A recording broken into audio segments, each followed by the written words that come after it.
there's not a whole lot of notes for this topic. It's just what do we expect? What do we want and expect for Metroid Prime 4 to be? The notes I have just general ideas thrown out, like open world, what kind of graphically sort of stuff. Is it going to be a showcase for Switch or Switch 2, both, etc.? So here's the thing. I'll just throw out there. This is such a general statement. I just want Metroid Prime 4 to be good. That is it. I don't care what it looks like visually. It could look like the Wind Waker for all I care. It could look like Hades, or it could end up looking like the greatest looking game of all time. Maybe it looks like Hellblade 2. I have no idea how hard they push the visuals. I just want it to be good. And I have faith it'll be good because Retro Studios has yet to put out a bad game, technically, even though it's an entirely new team. But I have a feeling that whenever they do reveal this, which may happen as soon as next month, that it is going to be a confident reveal. Mm-hmm. They're going to be very confident with what this game is. That's where I'm going to leave it. Who else wants to chime in? I'm sure everyone does. Metroid Prime 4. I'll get myself out of the way quickly. I don't play Metroid, so I don't really know what to say or expect. I have nothing against it. I just have never played it. Someone turn into a morph ball and drop a bomb on him quick. Yeah. So no. Us Metroid fans are not gatekeepers. We welcome all. No, I know. I don't know what to expect or what to want from it because I've never played the other games, so I don't know what can be improved, what can't be. Once the trailer drops, you know the question is going to come to you: will you play it? I mean, you don't know. You got to see the trailer. Yeah, exactly. Yeah, no choice. So I'm just gonna get myself out of the way quickly because I have really nothing to say about it because I don't. Boo! No, I'm just kidding. I'm kidding. You're good. I have something to say, but I'm not a big like I'm a Metroid fan, but I'm not like Andres Restart, you know. But okay, and this might actually go back to what Eric just said. Like you don't know, you might not play it. I think Metroid fans, calm down. But I think this game needs multiplayer, like a Halo type multiplayer. And like, yes, get the story, get the like big story mode, perfect, dude. I think a multiplayer, like an online multiplayer, like a Doom style, would make this game sell like 10 to 15 to like 20, possibly. Like think about Helldivers. Mm-hmm. True. Especially if this is like a launch game. Like, let's just say it launches on the Switch and Switch 2. Dude, you have a first-person shooter, like multiplayer arena shooter. I think that would be amazing. But yeah, that's what I want out of it. I mentioned Helldivers because it's like a co-op multiplayer game, but you know, it's almost like Helldivers is almost like what Federation Force should have been. So like it would be kind of interesting if they went in that direction or both. Anyways, yeah, I'm not against multiplayer in Metroid. Like that would be cool. And I think Dave, I don't know if you remember any of this stuff, but before the initial restart, we had seen, I want to say there was maybe some job hirings or something they kind of gave us some hints. I don't remember exactly what, that they may have been going for something like Prime Hunters a little bit. I don't remember exactly what, because this is like 2018. There was something. Yeah, they were hiring guys for like networking in Retro Studios and stuff like that, and like online like network stuff. And then they hired a person recently, I think, what was it, late last year, that was specializing in multiplayer maps and art design for multiplayer games. I think some Call of Duty stuff in the past too. So like multiplayer, I think definitely it could be a possibility. And I was talking about it in a live stream recently that if they just put something like a Metroid Prime Hunters mode in Metroid Prime 4, maybe like an offshoot of what's going on in the main game, and you can kind of play on the side with your friends or online, take up the role of someone else, another hunter, so to speak, or whatever in the game. That could be cool. But again, the game has to be top notch, of course, first and foremost, the game itself, before we can consider how good a multiplayer game can be with Metroid Prime. So but yeah, Metroid Prime 4, I'm really looking forward to it. Of course, my most anticipated game of all time. I've been waiting for this game literally, like, it seems like forever. So I'm sure you guys, most of you guys have too, besides the non-Metroid Prime fans in there. But yeah, like a really good, strong single player experience needs to happen. Needs to be obviously pushing the tech of the new hardware. We pretty much know it's coming to that in some fashion, and having a really nice exploring the world in a way that is similar to the original games, but also different at the same time, giving you that familiar feel, but also adding new the newness, the new hotness of the of a next gen Nintendo. I'm really looking forward to that. Yeah. My expectations are sky high, or maybe higher, for this game. There was something that I saw. I just pull out. Here it is. Okay, so I'm sure a lot of you guys are familiar with Doctor 81. He's like really good at finding like different like job listings, especially when it's related to like Western devs, including retro studios. And so he found this recent job listing for a director of engineering that's going to be like a full-time role. And so there's kind of like this little pitch from Retro that I'm going to read real quick here because I think it says a lot. I covered this in last night's stream in case you weren't there last night. But anyways, Retro is a uniquely wonderful engineering environment in a number of ways. We focus purely on Nintendo hardware, so we get to build technology that gets every drop of performance possible. The team speaks milliseconds. Every developer and discipline cares deeply about hitting our aggressive frame rate targets. We take pride in creating truly best-in-class, they capitalize those words, graphical experiences on Nintendo hardware. This means that our graphics technology is always front of mind for Retro. Now, this may seem odd as like this is a wholly owned Nintendo studio, but when you look at like Metroid Prime Remastered and you look at what they accomplished with that game, and we consider what they've been working on for all this time, like I have high expectations from a technical perspective for Prime 4, and like in my eyes, like I read that, and to me that screams this kind of has to be a cross-gen title. We'll see what actually happens, but it just seems odd to me. It would be odd to me if Nintendo doesn't have a game like this that's really pushing hardware not be used in some way to showcase their significantly more powerful hardware. So in terms of my expectations, I think this game is going to be one of the most impressive games ever from Nintendo from a technical perspective. But even from just like a quality gameplay perspective, Retro never fail. And this has actually been a longer development cycle than any of their prior games. So I expect this game to be extremely well polished. We've heard about how it's been in like the game testing stages since March of 2023, right? So I think they've been polishing this game to Kingdom Come. I think it's gonna be content rich. I expect a masterful single player campaign that, as Dave said, it's gonna be reminiscent of the prior games, but they're also gonna involve it in ways. I think it's gonna be a lot bigger. In terms of there's gonna be, I don't know if it's gonna be open world, but there are going to be open areas and mixed in with your typical sort of like close corridor gameplay as well. And you know what? I mean, I also think there's gonna be multiplayer. I think it's gonna have the works. Maybe I'm overhyping here, but I kind of think like, I mean, if they've been working this game for so long and they're trying to measure up to the quality of the original, and Retro says things like this on being the most cutting edge of like Nintendo hardware, like I don't think like my expectations are that crazy. I think we are waiting for one of Nintendo's best games ever. So yeah, I have high expectations. Yeah, I think like open linear is like where they might be going because Like Xenoblade. I guess, but if you think about Metroid Prime 1, it almost feels like an open world game at the end of the game once you have everything opened up.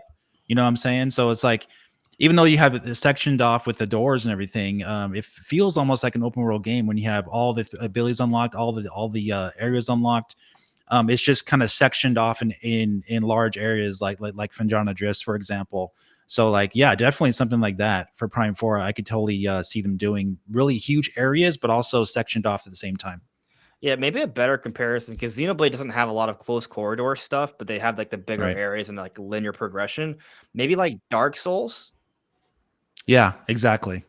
Yeah, because that has a really good blend of both, I think. Yeah. Yep. Flam, did you go? I mean, I haven't talked about the Metroid. You have I would love to see either, like, I think a co-op Halo style would be really cool. I know like the whole point of Metroid is it's that you have this feeling of isolation, but I think maybe the availability of that kind of co-op could be a really cool feature of it. You're playing through the story with the co-op features, and you're working through the puzzles and whatnot, or you could play it solo. Somebody could just hop in, join you for a little bit, hop out. I think that'd be really sick. But well, who would be the co-op person? What's like, that? who would be the co-op person in the game though? Yeah, and see that's where I'm coming. You'd have to come up with some sort of like Your plot best reason. friend Silex, Yeah, I know. You have to Sure. come up with some sort of plot reason. who You know, like strangles you at the why end of the game. maybe Samus is cloned, or maybe the something along. Maybe the Metroids like turn into a version of her. You know, it could be like kind of like the ghost characters in Mario or whatever. You know, they kind of join you, but it's like, oh, it's a Metroid, and it's like taking her form, and they play along with you. That could be a way you could spin it. You know. They could add a boyfriend mode. Samus's long lost boyfriend. Yeah. Yeah, there you go. Yeah, well, so like in Mario, they call it girlfriend mode whenever there's like some sort of the 3D Marios have like some sort of helper. Like in Bowser's Fury, it's literally like Bowser Jr. Like they could just give us yeah. like a Metroid, and the Metroid is Or like boyfriend little mode. brother mode. It's more. It would be more like little brother, little kid, son mode. But yeah. I think that's not going to happen because it's just not what Metroid just is. an idea. It's something different from what everybody. Because I know like the popular idea is Samus v Samus type multiplayer, or maybe it's a PvE type thing. That'd also be really cool. I would be down for maybe like a PvE. Yeah, where I'm it's down like for that. waves, almost like either zombies or kind of how it is in Destiny. There's like I forget what that mode's called in Destiny, where it's basically like you and a squad of people fighting wave after wave. I think that would also be pretty neat. Interesting take on the multiplayer. Didn't they have a mode for a second player in Mario Galaxy, which is a single player game where the second player will do like shoot the star bits and you can shoot hold the star enemies. bits. Yeah. Yeah. But like, Metroid is just not that kind of game. Let's just be honest. It's like it's not a game for your little daughter or for your wife, or it's a singular experience. That's what it's always been. Not that they wouldn't have something like that, but definitely I can't see them really forcing something like that into the single player experience. But a multiplayer mode, yeah, I could see that. And then you can maybe play with at least 4 players online or something like that. Yeah. I do like where Flam's going though, in the sense that of making Metroid more open, right? Because like you suggested as a way to like get more people involved, right? And so with a multiplayer or like a PvE mode, be it like Federation Force or like Helldivers, or there's a lot of options they could do for multiplayer, right? Like that's one way. But in terms of the single player, I think it's challenging because Metroid's always known to be like a challenging experience, right? But then you look at games like I know I bring up Souls a lot, but like you look at Elden Ring, it's a 20+ million seller. They've reached mainstream. How did they do that? Even though it's painfully hard, because they gave you a lot of different options to go about handling those challenges, right? It's actually not that different from maybe Breath of the Wild as well. Breath of the Wild has some hard things, but there's a lot of different ways to get by it. So maybe for Metroid, they could just listen, it's a challenging game, but they're going to give you a variety of tools. And depending on how you choose to play the game, it could make it easier and thus more inviting for a larger audience. Well, you could also take the spin of, because 9 times out of 10, the Federation sends Samus on these solo missions, or she's abandoned on a planet or crash lands, or so instead of maybe taking that spin, maybe it's more of a united force, like the Federation. She's like the Federation's with her, and she's getting constant support from them, and they're actually like helping out. So maybe like those people in the background, or those like the multiplayer joins could be you could call in support if you need it. Like in Elden Ring, you summon ghosts or whatever. Yeah, called, exactly. Right, exactly. But I think that would be a very creative way. I mean, it just depends on the direction. If they want to continue in the basically a 3D Metroidvania, which is what Prime 1 through 3 is, or if they want to take it a different direction, in that more I don't want to say more inclusive, but more like multiplayer, more cooperative. Yeah, I just want something you can very easily ignore, because I want it to be very optional, because again, I want it to be challenging for me. Yeah, well, and I think that's a great way to do that, especially again, like you said, Elden Ring is where you can bring that friend in and have that easier time and have fun and whatnot, or you can continue to solo run it and do have that difficulty spike. Sorry, I cut you off, Dave. Continue. No, I was just agreeing with you. Yeah. But basically that's what Nintendo needs to, and Retro Studio needs to kind of like reestablish what Metroid Prime is, like a brand new Metroid Prime, and what direction they're going to go for future games. Because you got to think this isn't going to be the end. Like it never should be the end. We should always be thinking about what's Metroid Prime 5 going to be like, Metroid Prime 6, because like Mhm. this is going to set the groundwork for next gen Nintendo, maybe on a technical level, both for the hardware, plus with gameplay possibilities for Nintendo's new hardware as well. You got to think about that. As Andres brought out with the job posting there, right? They were talking about graphics. So like, hey, that's not Nintendo, but that definitely is Retro Studios. Ever since the GameCube came out in 2002, it's been they've been a showcase developer for the hardware. So people gotta keep that in mind, that that's what they do. So we haven't seen anything that they've been doing since Donkey Kong Country Tropical Freeze on the Wii U in 2014. Yeah. So, and that was a fantastic looking game. So yeah, it's definitely going to be a showcase title for the hardware and for the graphics and also for gameplay. They've been a pioneer for gameplay too. You got to remember that. Yeah. Well, and I like the super chat below us. That's very Dark Soulsian, very Soulsborne. Yeah, for the people in the audio version, it came in from Free Metroid Hat. He said, "What if other players could invade your game as a space pirate or some other character?" I love That, it. Yeah, that's a cool idea. Invading is a huge mechanic of Elden Ring, Dark Soul, all those games. Metroid Prime going 4 on. Souls of the Dark. Let's go. Yeah. Well, and if Mhm. if we move on or anything like that, I think another thing is like I know it's supposed to be Metroid Prime 4, but I could really, again, it goes back to the root of, are they going to make this like what direction are they taking this game? Because I could even see them just like dropping 4 and naming it like Metroid Prime something, and that being kind of their relaunch of the series and saying, hey, this is what it's going to be like now, especially if they're taking it in a new direction. Yep. I like how they handle it with 2D Metroid, where they're all numbered, but they'll only like tell you the number like in the initial trailer. Like for Metroid Dread, it starts with Metroid 5, but it's not in the actual cover art. It's just exactly. it's Metroid Dread, and so Well, I'm okay with that. But you also look at a lot of other Nintendo games, Splatoon 3, Luigi's Mansion 3, Xenoblade Chronicles 3. It doesn't seem to matter for those. Crazy. Well, they stopped. You know, even Mario started. 1, 2, 3. Then they started going world and right. And now else. it's just Mario Bros. Eventually, and then Super Mario for 3D Mario and Mario Bros. For 2D Mario. So usually 3 is like the stopping point of numbering, and eventually, they just start calling things Metroid Prime Reborn, Remastered, or unless you're Remastered, Valve. I guess it's a bad name. Then it's 2. But you know what I mean. You just stop making the Why are series. you going to Valve? You just hurt my soul. Super Metroid Prime for the Super Switch. Ooh. True, or Metroid Prime Advanced. I'm dying on the Advanced hill for. I would Switch love 2, that. by the way, So I'm good. dying on that hill. Super Metroid Prime Bros. Advanced. I was gonna ask you guys, do you think that Metroid Prime 4 is gonna be sort of like the restart that like Zelda had? So like Breath of the Wild, obviously, you made it open personally hope world. it is. I think so. Hope it is. I do. Yeah, because I feel like this franchise more than any other needs more eyes on it and more people playing it. So it's like, as much as you want that traditional Metroid Prime game, you also want some features in there that are going to appeal to like people that never played a Metroid game, and kind of like a Doom reset.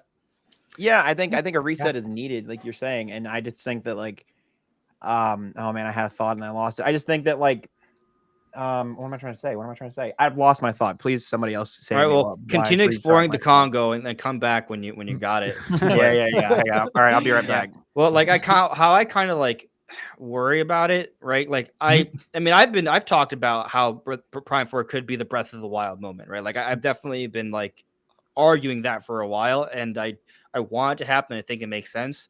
But there is the other side of like, what if this is more like Bayonetta 3, where hey, it's a game they've worked on for several years. Maybe it should have been made for better, more powerful hardware. It's going to kind of underperform. Some people are going to buy it, but that's it. Like that's like that's like the worst case scenario for me. I don't think it's going to be that, because Bayonetta 3 is made by Platinum. Prime 4 has been like something Nintendo and Retro have been working on for a really long time. And so I think they're going to meet, like they literally told us they're trying to have this game measure up to the quality of the original series. So that already tells me that they're not going to release this game until it's a game of the year candidate kind of game. So, if it's not ready yet, we're waiting until it is. So, I think it's going to be good, but will it evolve the series to like a significant level? that's another, there's tiers to this, right? Like maybe I think it's probably going to be the best selling Metroid ever, but it only has to get to 4 million to do that. If we're talking about like a Breath of the Wild moment, obviously that's huge, and it got to that point over years, which is another reason why I think Prime 4 should be cross-gen, because it kind of sets it up to be successful on the new platform. So it's tough, but I think there's a chance. There's I a lot of remember what I was pressure gonna on say. Retro Studios to perform here, and they haven't done anything for 10 years. So, yeah, there's a huge amount of pressure. I mean, you could say they had a hand in Metroid Prime Remastered, of course, but that was mainly Iron Galaxy. So definitely, this is all Retro Studios here. So this is, Yep. they got to throw their fastball at 100 miles an hour here and aim for the bullseye. You don't be crazier for that pressure if Nintendo's like, hey, so how I've been working on Prime 4 for a while. We really like it. This is going to be a launch title for Switch 2. Good luck. See you in 3 months. That would be a lot of pressure. But that's not their choice, though. That's Nintendo's choice. So like they'll Right. be like, nope, you got to have it on Switch 1. So they're like, oh, darn it. All right, fine. What are you thinking? What are you thinking over there, Thunder Steve? Retro kind of reminds me of like Nintendo's modern day version of Rare.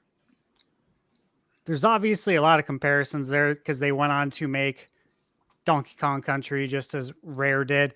But when it comes to like that company's graphical fidelity and how well they do there, they really just remind me of Rare. And so when we're talking about what kind of technological leaps we're going to see with Metroid Prime 4, is it going to be graphically impressive?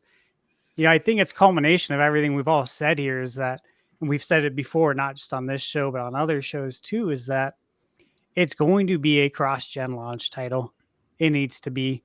It needs to take advantage of the DLSS, and it could really be a showcase title for Switch 2, just as Metroid Prime was when it came out on GameCube. I mean, when it came out on GameCube, it was still looked at for many years as one of the most graphically impressive games on the GameCube, and even thereafter.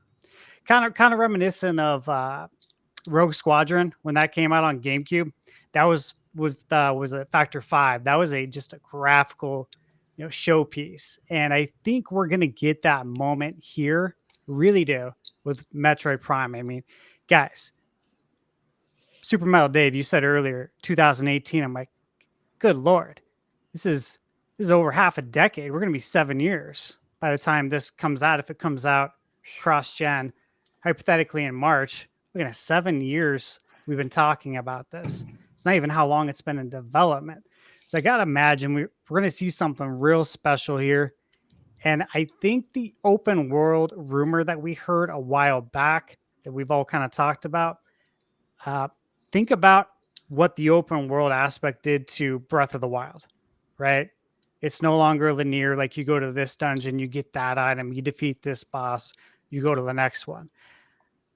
I think we see something like that with Metroid Prime, but probably something we haven't thought of yet. Is what I'm hoping. Let's get the rumor correct, though. That wasn't the rumor. It was more open area. It wasn't necessarily open world. It was the rumor. So, yeah, that's what I mean. I'm sorry, open area. Excuse me on that. What's interesting open is area, that, like, open zone. They assumed that it wouldn't be open world, and I think that's probably it feels like a safe assumption. But all we know from the rumor is that it's big, vast areas that it is reminiscent of Halo Infinite, which is awesome. So, right. That does sound. I do think we see multiplayer as well. Yeah. I mean, they had it in Metroid Prime 2.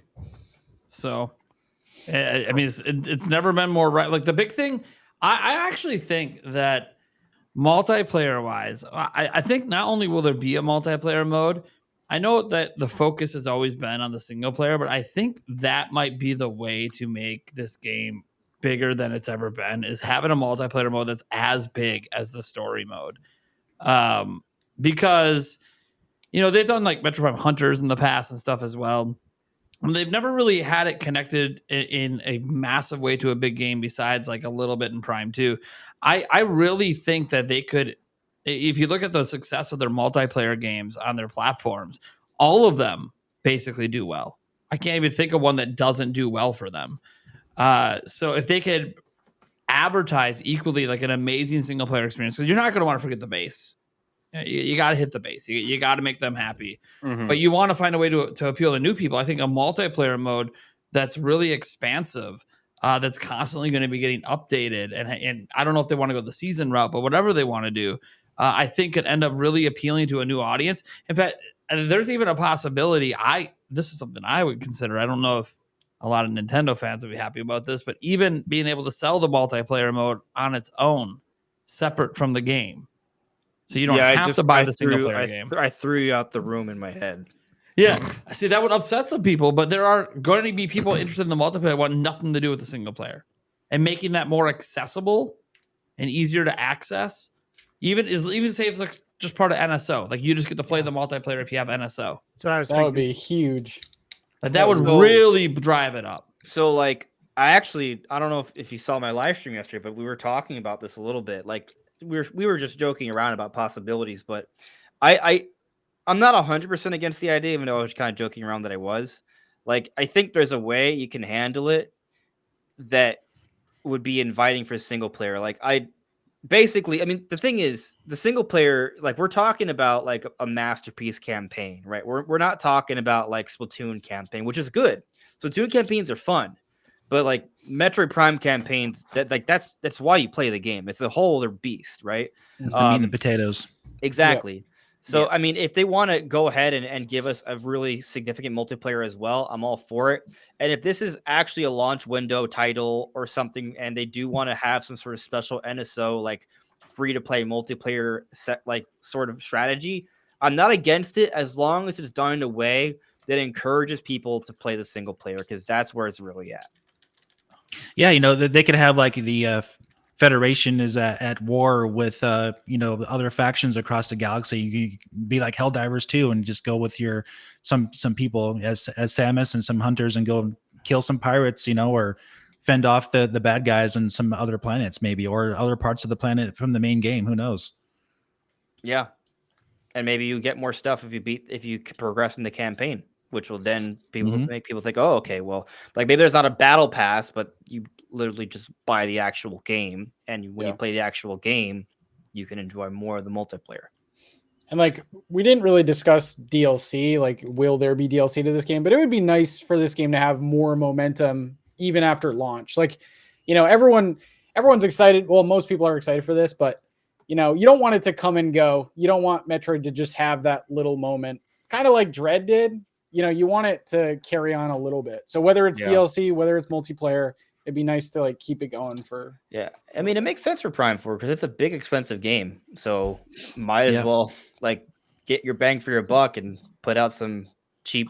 I say cheap for them to make, but not cheap as in terms of quality, in terms of DLC like that. I think it would be a good idea. I mean, most major Nintendo games, if they're brand new, there's some exceptions like Dread, but they tend to have DLC of some kind. I mean, even Dread had free DLC. Mario Odyssey had free DLC. Like, there should be something to kind of lengthen our gameplay, I would say. Some of the best multiplayer experiences are quote unquote tacked on experiences, because like GoldenEye, I don't know if you know the history of that game, but it originally wasn't even supposed to have multiplayer. It was like a mode they're just like messing around with. And it said, let's add it in the final game. It turned out to be like the most amazing thing about that game. So you never know. I think they should try something at least and give it a shot. We could all enjoy some multiplayer Metroid. Yeah. Was that the same story for Fortnite too? Which is even crazier. Fortnite was weird because Fortnite was weird. They had a single player. That's what it originally was. It wasn't being received very well. And so they did this pivot to what it became after seeing the success of PUBG. Yeah. And that blew up. And they ended up not releasing the single player until way after the multiplayer came out. Like the beta test for the single player was just, everyone hated it. So then Fortnite blew up multiplayer wise. They eventually did release the single player, I believe, like a year later after the multiplayer. Still wasn't really well received. Didn't really matter at that point. But this is a case where I think they would release at the same time. So I don't think that really matters. I would liken this more to, it's a really weird comparison, but because the game's just massive in general. But like Grand Theft Auto, like they added multiplayer onto what was just a single player experience. and ended up doing very well and is maybe arguably the biggest thing about the game. That hasn't led to them devaluing the campaign. They still make pretty amazing campaigns. I mean, we don't know for GTA 6 till it's here. That's true. But GTA 5, they definitely made a top tier campaign. But the multiplayer is where they made all the damn money. So it's one of those things where the multiplayer is probably why the game's at 200 million copies sold. So you don't know for Metroid. Like, you could have it be a really amazing campaign, but the multiplayer could literally end up being why the game gets big. I mean, might as well give it 2 chances instead of 1. Yeah. I mean, it's been in development long enough that they could have come up with something compelling. And they've been outsourcing their devs a lot, so they've been getting lots of help. So they've had plenty of time to add something like that to the game, even if it's just a small thing at first. It's something they can add later. Like more content they plan to update as the years goes on. Mm-hmm. Yeah, and honestly, I want to be clear. I don't really know what the multiplayer mode's going to be, but I kind of feel like the genre it's in is ripe for something. Because Halo's been kind of a big letdown for a long time. Like, I think there's a unique opportunity here for them to actually eat into some of the fan base that might enjoy a game like that. I don't know what the multiplayer is going to be like, but I think there actually is an opening at the moment in the space shooting genre to do something. I don't know if they're going to pull it off. I don't know if that's their goal, but if they do, that's a massive win for them if they pull it off. Something else that should be addressed. I'm all for this, by the way. Like, I love there's a lot of potential, but a lot of us like to think that it's probably cross-gen, but we don't know that yet, right? I think we'll probably know this June. I'm off the cross-gen bandwagon, but you already know that. I've been off it for a bit. Yeah, I know. I'm very proud of you for not like shutting down our hopes and dreams until now. I got no problem. No, look, hopes and dreams are what my channel is all about. It's all good to have your hopes and dreams. I just feel confident that they're going to end Switch in a very strong way before Switch 2 comes out, and that's going to be with this being a showcase swan song game. And I respond to that by saying, I feel confident that they're going to end Switch with Metroid Prime 4 as Switch 2 comes out, because it'll be cross-gen the same way they did with Breath of the Wild. Yeah. I don't actually know if that's what it is. Yeah, we don't have any idea. It's what I want to happen. It's definitely what I want, and I think it makes sense. But I acknowledge a few other possibilities like 3D Mario Kart. But because we talk about this cross-gen version a lot, we don't have a lot of evidence for being a cross-gen version, do we? There's definitely no evidence of anything other than it's coming to Switch, because that's what they keep listening to. Yeah. So I mean, I guess the question, the other thing though, is that the idea of there being a cross-gen version is it would be a showcase for Switch 2, and from everything we've heard about Switch 2, it's dramatically more powerful than Switch 1. So yeah, you can probably get a cross-gen version of Prime 4, put it at 4K 60. It'll already be at 60, but maybe add ray tracing. But would that be a significant enough of a difference to be like, hey, this is a showcase for our new hardware? I don't think they so. would have to be working on a cross-gen version for a few years in order for it to really. I think it would look really good, but I think any game that's dedicated, purpose built for the hardware is going to end up looking better. Like, I would say the next game they make after this would end up looking so much better than this. I'll say this though. I mean, I think most of the work's been on the Switch version. A lot of things have been made with scalability in mind. Yeah. I don't know. That's basically. I'm on the wait and see approach. We're in this in between area where Nintendo's like, we gotta announce a new platform here in this fiscal year. Oh, by the way, our next direct is just about Switch the rest of the year, where we have no games until past July. Yep. By the way, you don't know what we're doing. Have a good day. Keep guessing. I will say this though. I know this goes into one of our topics later, but I think it kind of serves the argument a little bit. With Paper Mario 1,000 Year Door, there was a data mine that there's some sort of info for a 4K version of Paper Mario. Yes. And so if there are already some Nintendo games that are being made in mind for Switch 2 in the future, Prime 4, I would think more so would be made in mind with that. Now, that doesn't mean that there's a dedicated cross-gen version that looks leaps and bounds better. Yeah. But I think it does kind of support the idea. I'll say this. I'll say this. I think any late stage Switch game is going to have support for Switch 2 in terms of there being some sort of 4K version of the game. I think that's been very made clear with the Thousand Year Door stuff. It's very clear there's a 4K version.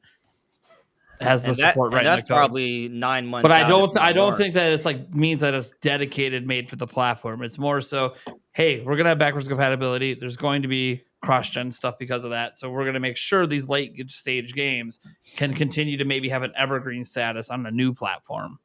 I wonder if that's why the buttons are the way they are too. Yeah, I know that's a lot of speculation behind that.